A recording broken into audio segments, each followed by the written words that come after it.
Assalomu alaykum va rahmatullohi va barakatuh. Tavhid bobiga oid 40 hadisni 13-hadisini o'qib o'rganib chiqamiz. Ya'ni bugungi o'qigan hadisimiz 13-hadis.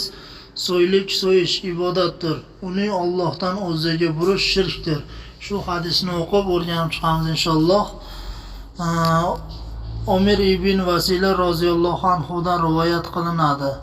Ali ibn Abu Talibning oldida edim. Bir kishi kelib, Nabiy sallallohu alayhi va sallam sizga sir qilgan narsalar nimalar dedi.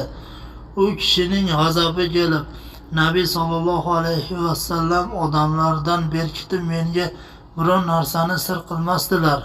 Biroq menga u zot 4 ta so'zni aytgan edilar. Ey Amirul Mu'minin, ular qaysilar dedi.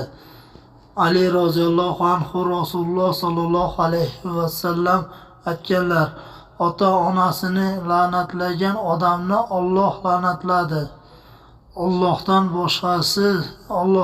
boshqasiga so'ylik so'ygan kimsani Alloh la'natladi. Bid'atchiga boshpana bergan kishini Alloh la'natladi. Yer chegaralarini o'zgartirgan kishini Alloh la'natladi dedi.